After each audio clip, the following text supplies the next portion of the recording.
মেঘ দেখে কেউ করিস নে ভয়, আড়ালে তার সূর্য হাসে। সুপ্রিয় শিক্ষার্থীবৃন্দ, আসসালামু আলাইকুম। ছায়াগেরা পাখি ডাকা, শান্ত সুনিধি সাগরকন্যা গলাচিপার ঐতিহ্যবাহী শিক্ষা প্রতিষ্ঠান খায়রুজ্জামান ডিগ্রি কলেজ কর্তৃক আয়োজিত অনলাইন শিক্ষা কার্যক্রমের অংশ হিসাবে তোমাদের সাথে সম্পৃক্ত হয়েছি আমি মোহাম্মদ শফিকুল ইসলাম, প্রভাষক বাংলা বিভাগ, খায়রুজ্জামান ডিগ্রি কলেজ গলাচিপা, পটুয়াখালী। সুপ্রিয় শিক্ষার্থীবৃন্দ, প্রায় দীর্ঘ 6 মাস 3 দিন করোনাকালীন সময় আজ অতিবাহিত হতে যাচ্ছে। এ সময় সমগ্র পৃথিবী যখন স্তব্ধ, অর্থনৈতিক কর্মকাণ্ড সহ সকল জনজীবন স্তব্ধ হয়ে রয়েছে, থেমে নেই শিক্ষা ব্যবস্থা। গণপ্রজাতন্ত্রী বাংলাদেশ সরকারের শিক্ষা মন্ত্রণালয়ের নির্দেশনা মোতাবেক খায়রুজ্জামান ডিগ্রি কলেজ আয়োজন করেছে অনলাইন শিক্ষা কার্যক্রমের। তারই অংশ হিসাবে আজকে তোমাদের সাথে সম্পৃক্ত হয়ে আমি যে বিষয়টি সম্পর্কে আলোচনা করব তা হলো এইচএসসি সাহিত্য পাঠ অংশের বাংলা প্রথম পত্রের কবিতা ঐকতান। আশা করি তোমরা আজকের এই ক্লাসটি মনোযোগ সহকারে গ্রহণ করবে। ইতিপূর্বে আমি আমার ক্লাসগুলোতে তোমাদের কাছে বলেছি যে একটি কবিতা বা গল্প পড়ার পূর্বে সেই কবিতা বা গল্পের শব্দার্থগুলো পুঙ্খানুপুঙ্খানুরূপে তোমরা রপ্ত করে নেবে, যার ফলে কবিতাটির সারমর্ম, বিষয়বস্তু বুঝতে যেমন তোমরা সক্ষম হবে, পাশাপাশি কবিতাটির রসাদন গ্রহণে তোমরা খুবই তৃপ্ত লাভ করবে। তো যাই হোক, আমি আর কথা না বাড়িয়ে শুরু করছি আমাদের মূল কার্যক্রম। কবিতাটি শুরুতেই আমাদের জেনে নেওয়া যাক কবিতাটির কবি পরিচিতি সম্পর্কে। ঐকতান কবিতাটি লিখছেন রবীন্দ্রনাথ ঠাকুর। বিশ্বকবির সোনার বাংলা, নজরুলেরই বাংলাদেশ, জীবনানন্দের রূপসী বাংলা, রূপের যে তার নেই কো শেষ। সুপ্রিয় শিক্ষার্থীবৃন্দ, বিশ্বকবি রবি ঠাকুর রচিত এই ঐকতান কবিতাটি আলোচনার শুরুতেই আমি রবি ঠাকুর সম্পর্কে তোমাদের কাছে একটু সংক্ষিপ্ত ধারণা তুলে ধরার প্রচেষ্টা চালিয়ে যাচ্ছি। ইতিপূর্বে তোমরা রবীন্দ্রনাথ ঠাকুর সম্পর্কে কম বেশি ধারণা নিয়ে এসেছ, তবুও পাঠ্যের প্রয়োজনে আজ রবীন্দ্রনাথ সম্পর্কে 2-4টি কথা আমি তোমাদের সম্মুখে উপস্থাপন করছি। বিশ্বকবি রবীন্দ্রনাথ ঠাকুর 7 মে 1861 খ্রিস্টাব্দে বাংলা 25 বৈশাখ 1268 বঙ্গাব্দে কলকাতার জোড়াসাঁকোর বিখ্যাত ঠাকুর পরিবারে জন্মগ্রহণ করেন। রবীন্দ্রনাথ ঠাকুরের জন্ম শতবার্ষিকী পালিত হয় 1961 সালে এবং পরবর্তীতে রবীন্দ্রনাথের দ্বিতীয় জন্ম শতবার্ষিকী উদযাপিত হবে 2061 সালে। পালিত হয় 1961 সালে, পরবর্তী দ্বিতীয় শতবার্ষিকী পালিত হবে 2061 সালে। বিশ্বকবি রবীন্দ্রনাথ ঠাকুর জন্মগ্রহণ করেন কলকাতার জোড়াসাঁকোর ঠাকুর পরিবারে। তদানীন্তন সময় পাক ভারত উপমহাদেশে ঠাকুর পরিবার ছিল একটি সম্ভ্রান্ত এবং ধনাঢ্য পরিবার। রবি ঠাকুর 9 ডিসেম্বর 1883 সালে ঠাকুরবাড়ির অর্ধস্থ কর্মচারী বেনি মাধব রায় চৌধুরীর কন্যা ভবতারানী দেবীকে বিয়ে করেন। বিয়ের পর রবীন্দ্রনাথ ঠাকুর তার স্ত্রীর নাম রাখেন মৃণালিনী দেবী। এখানে উল্লেখ্য যে বিশ্বকবি রবীন্দ্রনাথ ঠাকুরের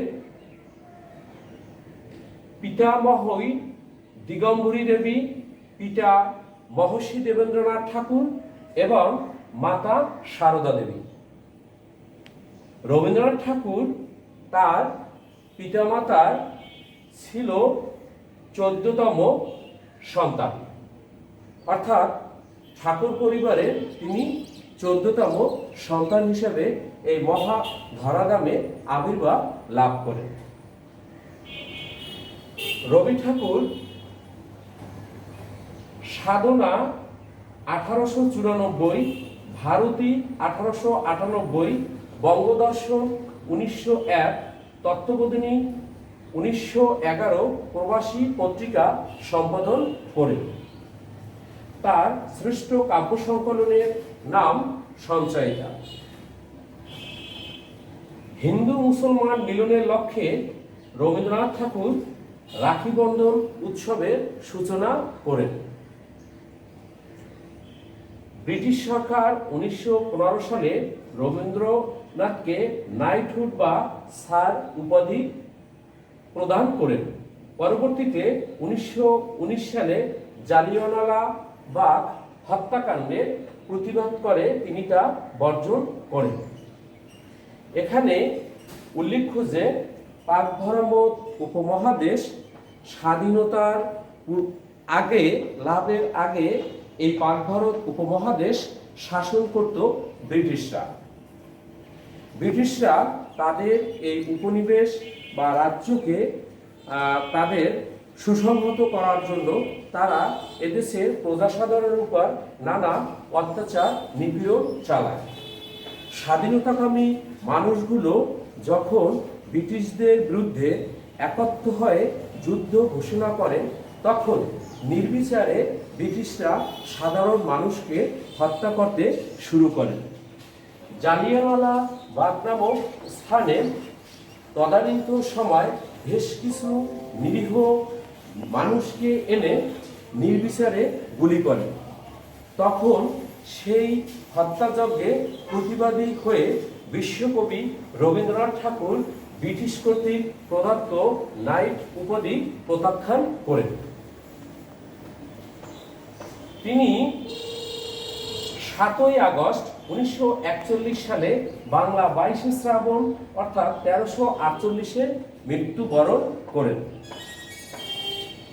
ঠাকুরের মোট 9টি ছদ্মনাম খুঁজে পাওয়া যায়, যথা বানুসিংহ ঠাকুর, অকপটচন্দ্র ভাস্কর, আন্নাকলি, পাকরাশি, ষষ্ঠীচরণ, দেবশর্মা, বাণী বিনোদন, বিদ্যা বিনোদন, শ্রীমতী কনিষ্ঠ, শ্রীমতী মধ্যমা, দিকশূন্য ভট্টাচার্য, নবীন কিশোর বর্মন।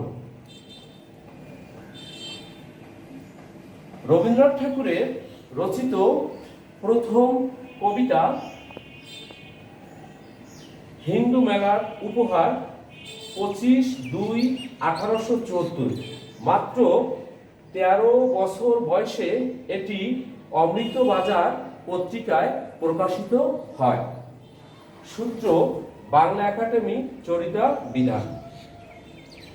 এরপর 1874 অভিলাষ এটি প্রকাশিত হয় তত্ত্ববোধিনী পত্রিকায়। তিনি মাত্র 8 বছর বয়সে জল পড়ে পাতা নড়ে এই ছন্দের মাধ্যমে কবিতা লেখা শুরু করেন। সুপ্রিয় শিক্ষার্থীবৃন্দ, বিশ্বকবি রবীন্দ্রনাথ ঠাকুরের উল্লেখযোগ্য সাহিত্য ধারাকে বিচার বিশ্লেষণ করে নিম্নলিখিতভাবে ভাগ করা যায়। প্রথমত, রবীন্দ্রনাথ ঠাকুরের মোট কাব্যগ্রন্থের সংখ্যা 56টি। দ্বিতীয়ত, রবীন্দ্রনাথ ঠাকুরের উপন্যাসের সংখ্যা 12টি। তিনি মোট নাটক রচনা করেছেন 29টি, যার মধ্যে 19টি কাব্যনাট্য। প্রহসন রচনা করেছেন অনেকগুলো, তার মধ্যে বৈকুণ্ঠের খাতা 1887, চিরকুমার সভা 1926, গোড়ায় গলদ 1892, হাস্যকৌতুক 1907 ও শেষ রক্ষা তিনি রচনা করেন। বিশ্বকবি রবীন্দ্রনাথ ঠাকুর আমার সোনার বাংলা আমি তোমায় ভালোবাসি গীতিবিতান কাব্যের স্বরবিতানের স্বরের পর্যায়ে অন্তর্ভুক্ত। গানটি 1905 সালের প্রথম বঙ্গদর্শন পত্রিকায় প্রকাশিত হয়। এটি গগন ফাঁকার সুরের অনুকরণে রচনা করেন। গানটি প্রথম 10 লাইন বাংলাদেশের জাতীয় সঙ্গীত হিসেবে 3রা মার্চ 1971 সালে গ্রহণ করা হয়। এখানে উল্লেখ্য যে আমাদের বাংলাদেশের জাতীয় সঙ্গীতের রচয়িতা বিশ্বকবি রবীন্দ্রনাথ ঠাকুর। আমার সোনার বাংলা আমি তোমায় ভালোবাসি এই জাতীয় সঙ্গীতটি মূলত 1905 সালে প্রথম বঙ্গদর্শন পত্রিকায় গীতবিতানের স্বরবিতানের স্বদেশ পর্যায়ের অংশ থেকে সংগৃহীত হয়েছে। বিশ্বকবি রবীন্দ্রনাথ ঠাকুর বাংলাদেশ ছাড়াও আরো 2টি রাষ্ট্রের জাতীয় সঙ্গীত রচনা করেন।